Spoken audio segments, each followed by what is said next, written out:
They called it the Impossible Mile.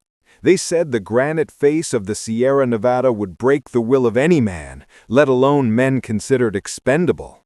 Men whose own government had barred them from citizenship. Men who spoke a language no foreman cared to learn.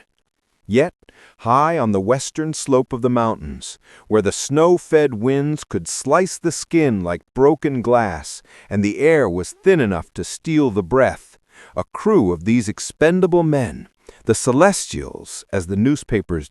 The year was 1867. The Central Pacific Railroad, racing eastward from Sacramento, California, had hit a literal wall, the formidable Donner Pass. Leland Stanford, one of the Big Four financiers, had scoffed at the initial suggestion to hire Chinese laborers, uttering the now infamous, arrogant line, "I will not tax my patients with that class of cheap labor." Within 2 years, he was begging for them. The Irish and European crews, Atoy, barely 5 feet tall, but with the sinewy strength of a man who had worked his whole life in the fields, and then the gold mines of Gum San, Gold Mountain, adjusted the hemp rope around his waist.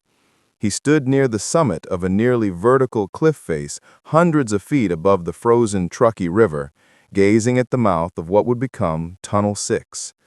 The temperature was well below freezing, and the air was thick with a... The greatest challenge was the solid granite, notoriously difficult to drill.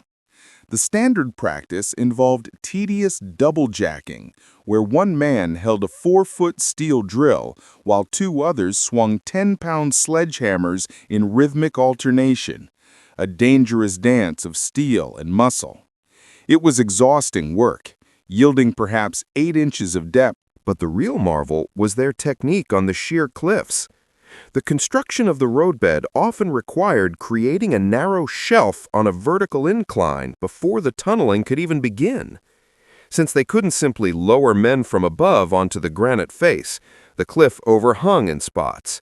The Chinese gangs employed an ancient, astonishing method, the basket men. This is where Atoy came in. The rope around his waist was secured to a heavy oak beam far above, but he wasn't lowered, he was dangled.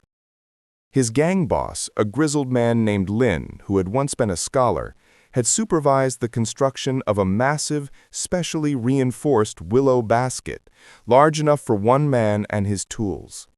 Atoy. He felt the freezing wind buffet his precarious perch, spinning the basket slightly.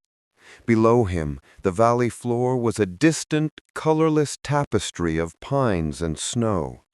A single slip of the pick, a momentary loss of balance, and the rope would snap taut, not thinking of the future. He took his pickaxe and began to chip the surface. The sound was a sharp, solitary chink against the vast silence of the mountains. He had to create a pocket large enough to hold a few pounds of the newly introduced, dangerously unstable nitroglycerin, the hell dope, as the men called it, if they were to advance the shelf even a few feet that day. He glanced down at the Truckee River. The baskets used by the Chinese were on 30% less pay than their white counterparts, yet performed the most dangerous, specialized work. They were the ones who brought their centuries-old knowledge of powder, rock, and organization to conquer the most stubborn mountain range in America, building a monument not just of iron and wood, but of astonishing, unseen fortitude. Atoy wiped the sweat from his brow, his breath instantly freezing in the air, and began to pack the powder, knowing that with every chink of his pick, he was not just drilling a hole in a mountain, he was drilling an undeniable place for his people in the history of a nation that barely acknowledged their existence.